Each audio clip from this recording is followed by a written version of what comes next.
Hey everyone, welcome to a new video, welcome to my channel. My name is Micah and today I have a new eyeshadow palette releases buy or buy video for you. So in this video I'm going to go over some newly released or soon to be released eyeshadow palette releases and talk about them, whether I'm considering buying them or whether I think, no, I'll pass up on this one. And can I just say how overwhelmed I've been feeling with all of the eyeshadow palette releases?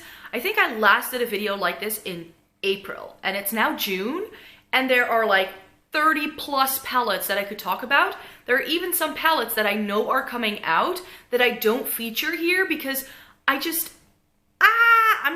freaking out. I'm like, I can't keep up. This is why I'm like, makeup releases just stress me out so much that I try to not consume it like too much. I don't watch a lot of will I buy it videos or things like that. I don't really keep up with a lot of makeup brands on Instagram because it's just too much. It's like I've tried one palette and then there's already the next one and then I'm like, people, like, apart from my bank account that needs to recover after I've purchased something, I also want to be able to get the time to enjoy what I own and what I buy. So definitely be prepared for a lot of no's here. I think there's only like one or two, maybe three that I'm actually considering buying or that I have already bought. So out of like, I don't know, there's like 30 palettes here. It's crazy. So bear in mind that I'm just a regular consumer. I don't get these things in PR.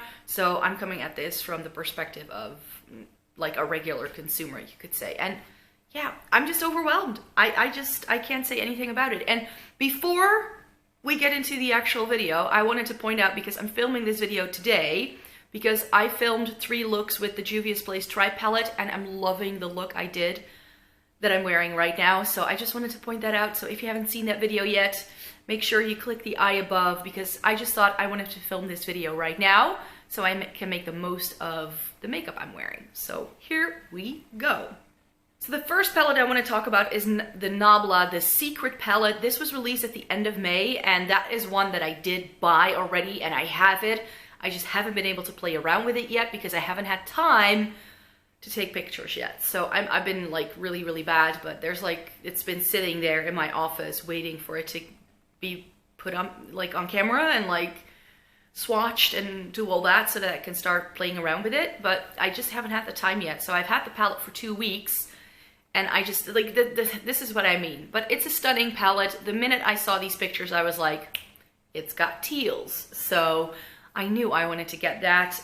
It's definitely a palette where I feel the way it looked in pictures online and now seeing it in real life, I do think that Nabla isn't all that honest in their promotion pictures. I do have to say it looks a lot more warm-toned in real life than it did when I saw it on pictures. I thought it was more of like a cooler tone, but there's still quite a few like warm tones in there. Palette number 2, and this is by an indie brand called Give Me Glow. And Give Me Glow Cosmetics apparently has really good eyeshadows. I hear a lot of people raving about them. And they have an olive toned eyeshadow palette, which a lot of people say like dupe some of the shades in the Melt. What's it called again? Not the Smoke Sessions, the other one. The Gemini palette by Melt, like those like murky greens. It's called the Juicy Olive palette, and it's 6 pans, and I saw this and I thought, that's very interesting. I just think that I have shades like it already in my collection. So I don't really feel the need to really go after this, especially because it's a US indie brand, so it's going to be very difficult for me to get my hands on. If they ship to Netherlands, I haven't even figured that out yet. And if they do ship here, it's probably going to cost quite a bit of money to get it here. So that's why the Gimme Glow Olive Juice palette has piqued my interest, but I'm currently not considering buying it. I think the release that definitely sort of made my heart flutter a little bit was the new Juvia's Place palette that was released in May, which is their Nubian 3, which is like a coral palette, but then it has these interesting cool tones. Now, I'm not much of a coral person. Like, I like coral blush, but I don't really like coral eyeshadow on myself because it's a bit warm toned. But the reason why the Juvia's Place palette intrigues me is because it has those grays and like silvers almost. So that looks very interesting to me, and that's why it intrigues me. I love Juvia's Place palettes, you know that about me. And so I know the quality will be great, and I also know that this color story is a more unique one. It's not just a coral palette like the new, what was the ColourPop one? The Sweet Talk that came out earlier this year. That's just corals and warm tones, and I find that this is a very interesting mix of these more gray tones and corals, which is why it intrigues me. It's not necessarily up my street, you could say. And Morphe has been coming out with quite a few things, of course, because what's a month without a Morphe release, it seems? But Morphe's 39S Such a Gem, which is like an old purple palette, it looks really, really stunning. But it's too big. I mean, I keep saying this about Morphe palettes. I don't own a lot of Morphe. In fact, I only have the Jaclyn Hill Vault because that's for smaller palettes. But I can't deal with like 32, 39 eyeshadows in a palette. I go crazy, you know? It's like there's too many shades that are either too similar that perform the same on my eyes, or I feel there's just too much choice and I don't know what to do with it. So that's why the 39S by Morphe is something I'm definitely going to be passing up. ColourPop, of course, like Morphe, what's a week without a ColourPop release, you could say. They came out with two new palettes, the Main Squeeze, which is like a red tone palette, and the Blue Moon, which is a blue tone palette. Now, that Blue Moon palette, I'm sure everybody knew that was going to happen after they did a green one and a pink one and a purple one. Everybody knew that ColourPop eventually would come out with a blue one. I haven't bought any of those like 9-pan plastic palettes by ColourPop, and the main reason for that is because I got quite a few ColourPop singles at the start of the year that I still have to play around with, that dupe or are exactly the same shade as some of the shades that they put in these palettes. So for instance, the pink one has Earthshine, I believe, and I have the single for Earthshine. Do I have every single shade that is in that palette then? No, I don't, but there's always like 2 or 3 that I already own, and that to me doesn't make it worth owning the actual palette anymore, because I have a single. I should just go to that singles palette and use that rather than buying even more palettes and like buying an old blue one. They were teasing a teal one though on their Instagram, and I thought if you actually end up releasing that, I might cave. But knowing myself and knowing what a completionist I am as well, I know that once I buy one of those, I'm afraid I may want to buy all of them, because then I might as well collect the set, you know, that kind of idea. They're only $12 too, so they're super affordable. So yeah, I might be tempted if they release another color, but it would definitely have to be a more unique shade selection that I don't already own from ColourPop. The latest Urban Decay release, which is the Game of Thrones limited edition collection, of course by now it's probably sold out everywhere, so what's the point of talking about it to you, you might say, but I love Urban Decay, and I just wanted to point out that the Game of Thrones palette is one that I passed up on. I decided to not get it, because I knew I wanted to get the Jeffree Star Blue Blood palette, and that's around the same price point.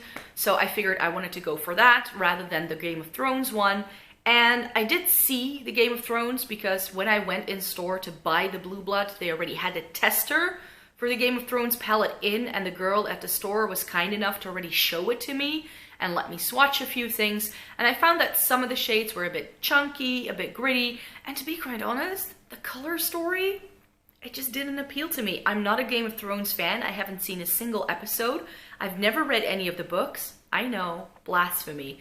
I'll get around to it someday, but it just wasn't it, man. Then Sydney Grace, which is an indie brand who mainly do singles, they came out with a new bundle. So it's not really a palette, but you can buy it as one little set, and it's the Danny's Dream Bundle. And the Danny's Dream Bundle, try saying that 3 times fast, is an all green bundle. And again, I just bought a bunch of Sydney Gray singles over the winter time, and I focus mainly on blues, greens, and purples when I built my custom-made palette. So I know it looks stunning, and I believe they are all new shades, but I feel like I first need to get around of playing around with all of those singles before I look into buying something like this again.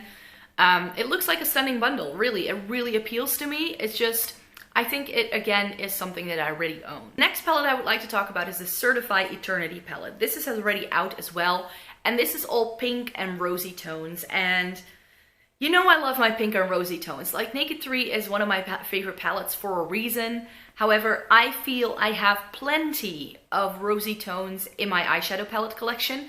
I feel it's something that I'm a little bit over. I bought the Lime Crime XL palette as well, the one with all the berries in it. So I feel that between the Naked 3, the Lime Crime, and also, what's that more rosy toned one from the Balm, the Nude Dude, between those three, I feel I have all the rosy tones I really need. So that's why I won't be buying that. Another brand that's also releasing something new is Blush Tribe. Now, if you don't know, Blush Tribe and Certify are owned by sisters, so that's quite fun. And they've come out with a replacement of their Blossom palette, and I think another one, and one of them is called the Pastel Tribe. Now, I'm a sucker for a good pastel, but I already have those in my Inglot palette, at least the pastels that really appeal to me. So like a soft lavender and like a periwinkle and like a mint green and a soft yellow and a soft coral. I already have those shades, so I'm not sure whether I really need this. Again, I feel I already have something similar in my collection, but it does look very appealing. So this is one of those palettes that maybe a couple of months down the line I might become more interested in. But currently, I don't feel I really need to add something like that to my collection. I just got a couple of palettes from Menagerie Cosmetics. I bought their Dragon Child, which is going to be discontinued, and also their Feral palette. And I really like the brand aesthetic of Menagerie Cosmetics, and they released a new palette, which I believe is currently still in production. They're going to be shipped out soon, and that's the Whale Song palette, which is, again, all blues. I already mentioned having bought the Jeffree Star Blue Blood palette, which is one of the reasons why any sort of palette that's now come out that also has a majority of blue eyeshadows in it, I think I will be passing up on, because I feel that that palette sort of covers all ground when it comes to blues, and then I have the extra blues in my indie palette, and then I have a couple of more blues scattered around. I also have the Sapphire Obsessions palette by Huda Beauty, for instance. So I think I'm good. I'm good when it comes to blues. Was it right around the same time as my palette bingo with the Anastasia Beverly Hills Riviera palette went live? I think it was around the same time that I posted that video.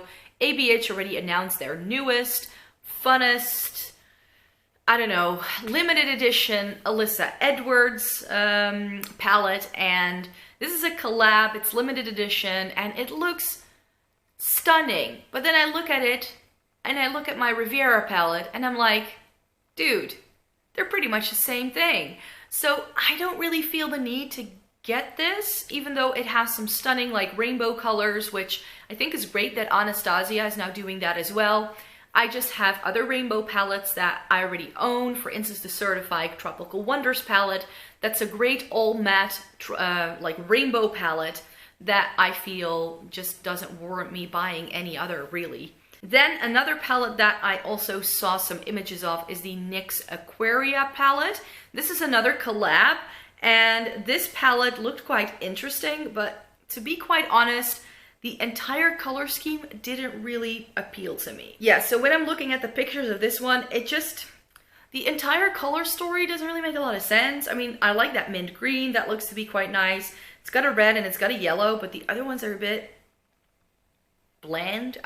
It's just not the kind of colors that really appeal to me, so I'll be passing up on that. And then I saw this, and I'm not sure where you can actually buy this yet or when it's coming out, but Too Faced is sort of also releasing some smaller palettes I'm now seeing them do, and they are coming out or have come out with Shake Your Pom Poms, and this is like greens and browns with a hint of pink, which I think is really, really fun, because like I have a dress actually that has like a coral pink and then like a green like palm leaf back print on it, which I think is stunning. I really like that color combination, but it looks a bit bland. I mean, I think this is really nice if you want to get into it, but again, it's not really something that I will be adding to my personal collection because it doesn't appeal to me all that much. Now, I would say quite an unexpected release is the Lorac Neon Lights Pro palette, because Lorac is known for their basics, like they're neutral central, and they have always been, and all of a sudden, ta-da, let's do a rainbow palette with bright neon shades. I'm not sure it's all as neon as its name would suggest, because the top row seems to be some brighter shades, and then the bottom row are more like jewel toned, it seems. So those are a bit more muted, and it's not a full like rainbow specter. It is a 10 pan palette, so that's nice as well. It's not too big. And with these bright shades, I always think it's good to have it like quite condensed, quite narrowed down. It looks nice. If it's the Pro formula, then it will also be a really good eyeshadow formula. But again, I feel already have something similar in my collections. And then Makeup Revolution has come out with a new collab with Rachel Leary. And there seem to be 2 palettes. And they seem to have bigger pans on the one side and then smaller pans on the other. And then there's also one that seems to have like face products in and then eyeshadows next to it. Again, it has a couple of very bright shades. The bright blue palette seems to be very reminiscent of the Flamingo palette that Violet Voss released last year. It seems to have similar shades. But to be quite honest, the more Makeup Revolution I've tried eyeshadow-wise, I feel I don't need to buy every single release they come out with. I feel that there's a lot of repetition in their line. There are a lot of repeat shades, a lot of repeat concepts even, but then like the entire palette is the same and then one shade is different, and they try to pass it off as being something unique and new and whatever. So to me, I feel like I'm a bit done with Makeup Revolution releases, I would have to say. An indie brand that is releasing a new palette is Ace Beauté. They're releasing their Oceanic palette, and that's again like blues and greens. So you already said what I said. You already heard what I said about blues and greens. I just made a palette that has a lot of blues and greens. So do I really need this? I don't think so. But out of all of the releases I've talked about so far, Ace Beauté is a brand that I'm very intrigued by. They are now available on Beauty Bay, and I'm definitely thinking that if they have this on there, I might buy this. But they also have their little, it's like the Paradise collection. It's like 4 palettes, and a couple of those look really, really cool too. So I may want to pick those up over this. I'm not sure though, because it's really quite stunning. These are like the kind of blues and greens that I would get down with. Then Natasha Denona Sunrise. Everybody's going gaga for this. Apparently it is a lot more affordable than the other palettes, but then it's also a smaller like size. I haven't really looked into it too much. The Sunset is of course one of their like best-selling palettes, I'm sure. And the Sunrise, I think if you're a warm-toned lover, you will love this. I'm not a warm-toned lover, but I am intrigued by Natasha Denona still. Even though I've tried the Lila palette and I wasn't blown away by the formula of that palette at all, I just really like the color story of that, and that's why I still hang on to it. Now, another brand that is known for its neutrals, like Lorac, that is coming out with a very bright eyeshadow palette is Tarte.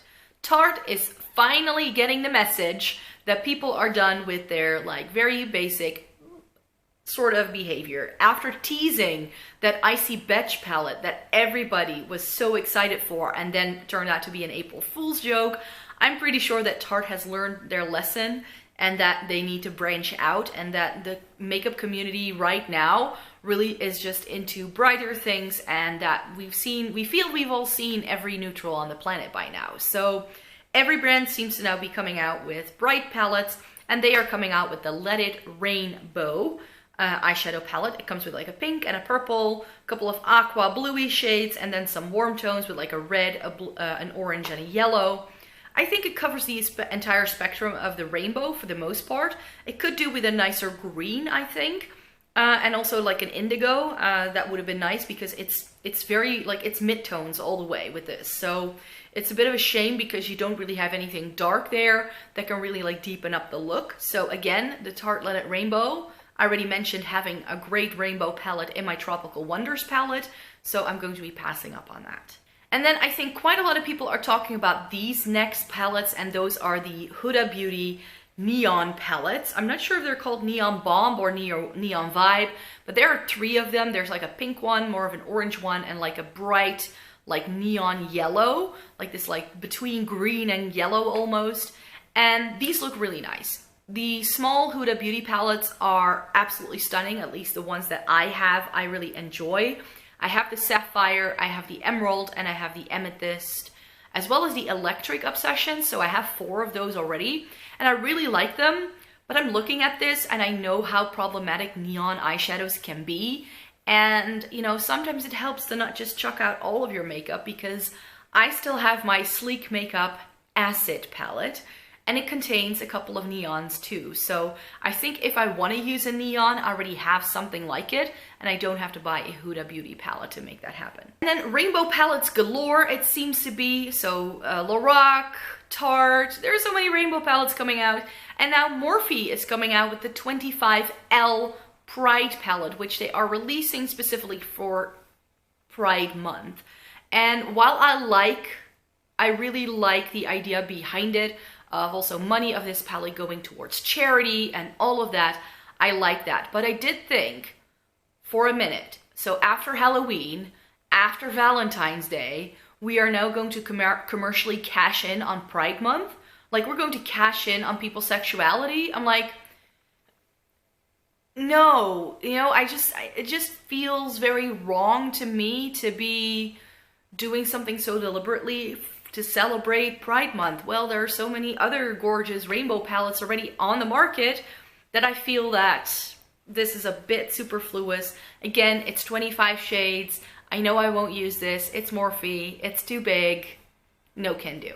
And then I think a palette, like a sort of like trend, you could say, in makeup land is food related, food inspired makeup products. And in eyeshadow palettes, there's now the burger palette, and there's the pizza palette, there's a taco palette, I believe, and I think they're all from the same brand. I think they're all released by Glamlight. Glamlight is an indie brand, and they're now coming out with pizza slices. And I think that it's a very fun concept, but then I look at the shades inside and I'm like, hey, what does this have to do with pizza? Like the shades and pizza to me is like a creamy yellow tone base, red from the tomato sauce, yellow from the cheese, and then maybe some red from the pepperoni and a bit of green from like the herbs. But that's about it.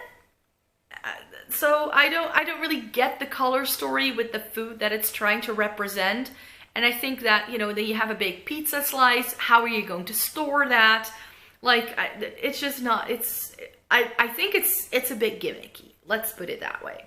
Some drugstore stuff that is coming out then. Milani is releasing a Gilded Rouge and a Gilded Noir palette. And of course, one of them is being a bit more warm toned, the other one is a bit more cool toned, even though the red one seems to have a couple of nice, really like purples. That entire last column seems to be quite cool toned.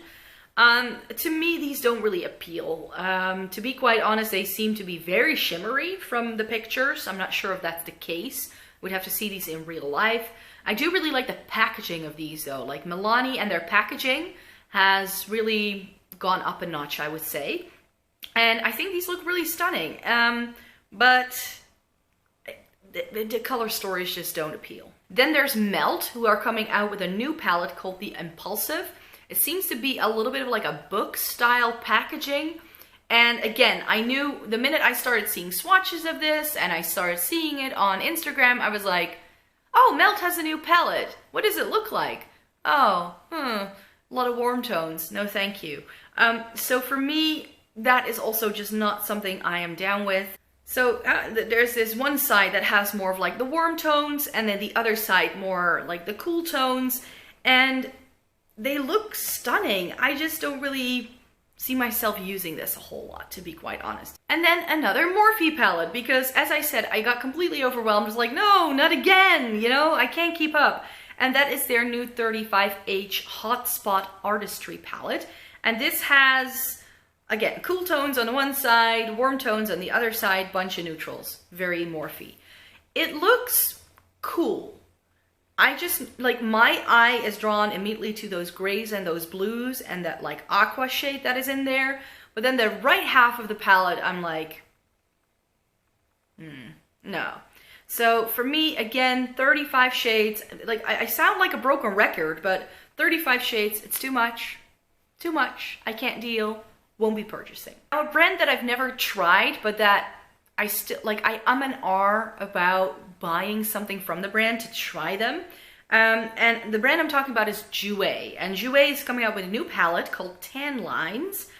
And this intrigues me, especially because it's small. It has 9 shades. 9 shades. And they are all shades that very much appeal to me. There are some neutrals on the left-hand side of this palette with a bit of like a coral pop in there too. Some bronzes, which that coppery shade I probably wouldn't use a whole lot. But then it's got like a shimmering teal, a very soft light blue mint green kind of shade, and then it's got like a lime green and a yellow. And to me, this is like summer in a palette. And since it's only 9 shades, I'm like, ooh, that is very intriguing. So I might look into that, but knowing myself, by the time this ends up on Beauty Bay, I've forgotten all about this palette, and I've already moved on to the next thing, because usually it takes a bit of time for any sort of releases to really show up on Beauty Bay. So I will definitely have a look around to see if I can find it, but also depending on its price point, I know that this is one that I'm going to be a little bit on the fence about. But this is like the kind of color story where I'm like, yeah. The majority is still color. We do have a couple of neutrals to make it work, but it's got a good balance of mattes and shimmers. You can do something fun with it, and it's not overwhelming. So that's why this does appeal to me. And the last palette I want to talk about, I know there's a couple that I'm missing. There are a couple of indie brands that are coming out with new stuff as well that I'm not even featuring here, because I don't know how long I've been filming already, and I don't want this video to go on for like the next 3 years. That's what I'm trying to say. Jeffree Star is releasing a new palette for summer. He's coming out with a Jawbreaker palette, and I'm not a big fan of Jawbreakers, I'm not sure. This is a very nice, bright, colorful palette again. I really like it, but with Jeffree Star, there's always a couple of neutrals like hidden in there, and the palette overall sometimes looks a little brighter when you just like glance at it than when you start using it. So it's the same for like the Thirsty palette and the Blood Sugar, which is why I ended up not getting those. This seems to have tons of really, really fun bright shades. So I'm still enjoying my blue. This is the point where I was really feeling like, come on, like I've just tried that, and I'm still like all like, I have all the feels for that palette, even though that Jawbreaker palette does look stunning. It is definitely one that intrigues me, but again, probably one I want to check out in person before I decide to buy. That's it for me for today. Those are all of the eyeshadow palettes I wanted to talk about in this video. Let me know in a comment down below if there's anything on this list that you are hoping to buy. I would be very curious to know. Give this video a thumbs up if you enjoyed it. Subscribe to my channel if you'd like to stay tuned and see more videos by me. I make 3 videos every single week on Tuesday, Thursday, and Sunday, 5 a.m. Central European Time. And without further ado, thank you very much for watching. I hope to see you in my next video. Bye!